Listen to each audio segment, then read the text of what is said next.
Hello, I am Terry Tripp. This is Vertical Empowerment. I appreciate you coming away with me for a few moments, and instead of being world empowered, we get word empowered. If you have not been with me the past couple of webcasts, I would encourage you to go to the archives, which is to the right of the screen here, and view those because I am doing an in-depth teaching on perception, mainly our perception of God. I believe the way we perceive God determines everything we receive from God. I believe how we perceive Him in this life determines how we receive things in this life. And so, in my teaching on the past couple of webcasts, I made some statements about God and about the nature of God that generated some questions from some viewers, and I wanted to target at least one of those questions for you on this broadcast. And first of all, I want to say thank you for your question that you Facebooked me. It comes from Beverly. I won't give her last name, but Beverly, this is such a great question, and I'll encourage those watching over the next few weeks. I'm going to be doing an in-depth teaching on the book of Job. And so I'm expecting more questions to come in. So if you have ever had a question about Job or what happened, go ahead and you can email me, terry@terrytripp.com. But Beverly asked a question regarding the previous webcast. She says, "Hi, Terry. I don't know if you can sum this up briefly. You're not really a brief preacher." That's awesome. And then she's got LOL, which for those that do not Facebook or text, that means laughing out loud. So she was laughing out loud. Beverly, I'll just say this. My wife would probably agree with you. She has told me that often. Anyways, Beverly says, "I listened to part 2 of the webcast last week. You said that bad things do not happen to God's children because He allows it. Meaning, not only did God not cause it, He didn't allow it either." And she's referring to a statement that I had made that, and from the Word, I did my best to show that God does not allow, or let me start with the causative sense. God does not cause destruction or cause people to suffer or cause sickness or disease or poverty or cause storms. If He caused those things, then where would be our resistance? You know, in the Word it says to resist the devil and he will flee from you. Well, if God causes the devil to attack you, then why should we resist him?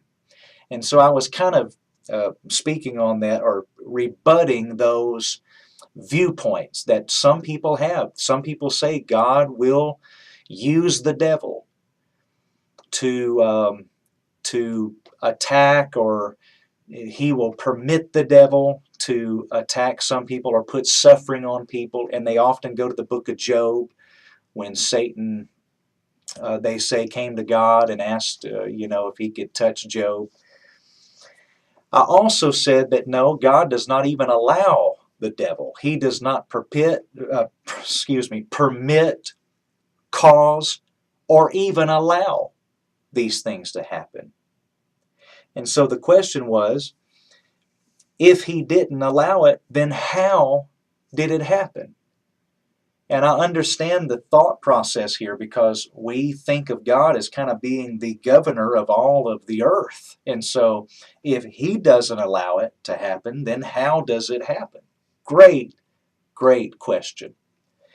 When I read this, I kind of prayed. I said, Lord, give me a visual. Give me something that we can all kind of relate to here on this earth to explain what it is I'm getting across or wanting to get across. And this is what He showed me. Let's say we were at the White House and President Obama was there taking questions from the press, and we were in the press. Now, as far as we know, and as far as we can understand, President Obama governs America. I don't think a lot of people would argue with that. Some people may not like how he governs, but that's not the point. That's not what we're getting into, okay? I'm just using this as an illustration. He, by law, governs America. Let's say we're at the White House, we're in the press, and they open it up for questions. I raise my hand. Yes, I have a question. President Obama, why did you allow that drunk driver in Tennessee?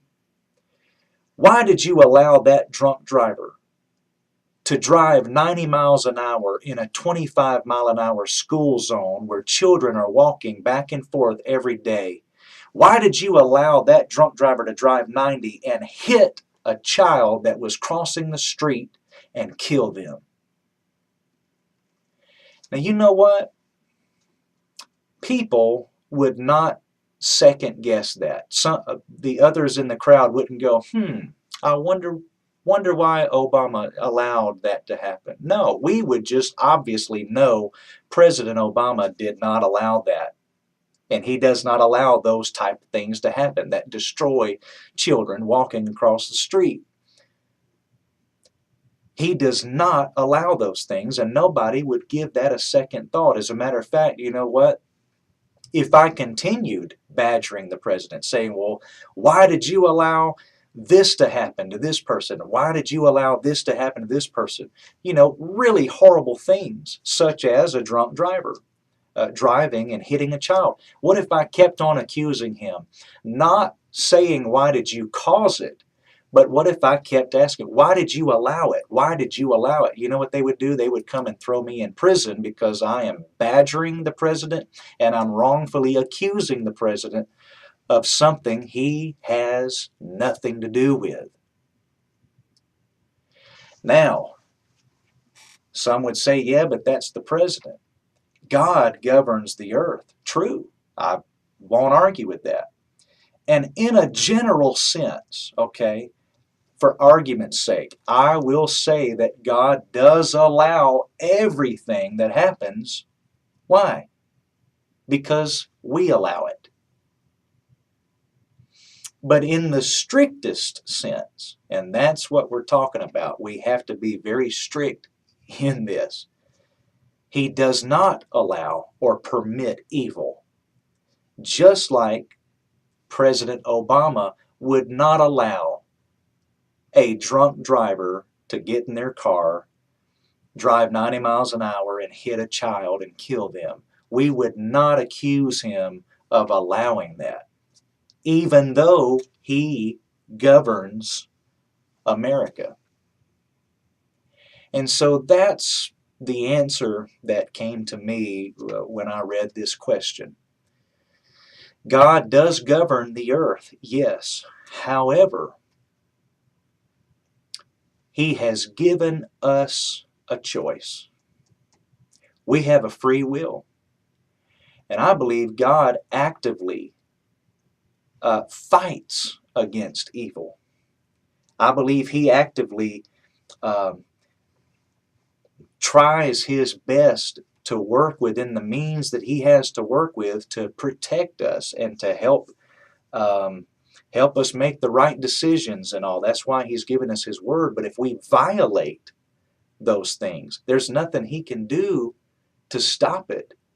And I know I'm making some heavy-duty comments right now and making some statements that I'll probably get more questions on. That's fine, because a lot of people think, how can you say there's nothing He could do to stop it?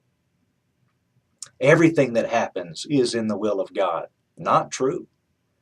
As a matter of fact, the Word says that it is His will that none should perish. But yet there are millions of people perishing. Why? Although He governs the earth, He will not violate His Word. He has given people a choice. Just like President Obama may govern America, yet people make choices that Obama does not allow. He has nothing to do with it. As a matter of fact, he's actively fighting to protect people. And I choose to believe that. That's why there is law enforcement. That's why there are speed limits, is to protect people, and He has placed law enforcement in cities to make sure people don't drive drunk and don't break those laws. However, in a general sense, President Obama may allow, in a general sense, he allows everything people allow, okay? But in the strictest sense, he doesn't allow a drunk driver to get in the car and kill a kid. Just like God doesn't allow it either. In a general sense, yes, but not in the strictest sense. And if we accuse God of doing those things or allowing those things for a greater good, then that's like a slap in His face, just like it would be a slap in President Obama's face if we accused him of allowing a drunk driver to kill a kid. So I trust that answers the question, and boy, I really appreciate that question. Great question. So that's it.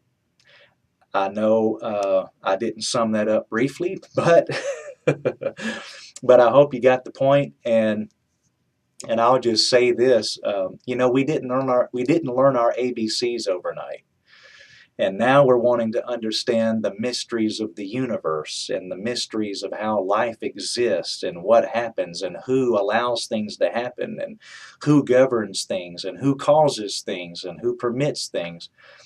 We didn't get our ABCs in 15 minutes. We may not get all of this in 15 minutes. That's why I am encouraging you, watch the archived Vertical Empowerments and then watch the following weeks, because this is something I believe the body of Christ needs to get a hold of. Because how can we trust a God?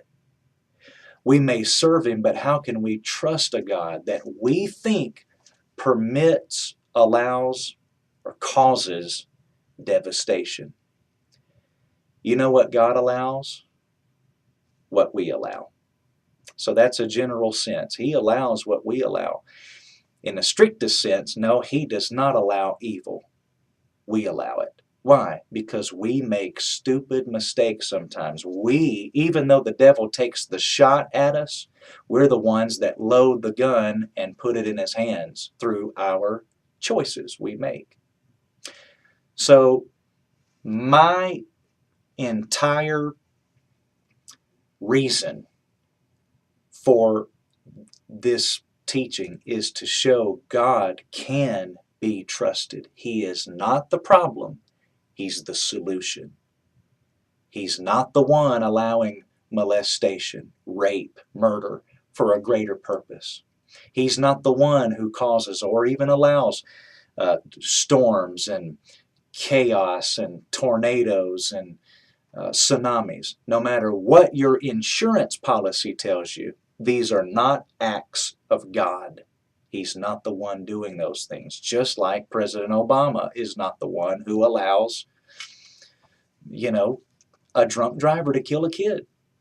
So I trust that answers the question. I appreciate the opportunity to answer that, and I hope to see you next week. Thanks for tuning in. God bless you.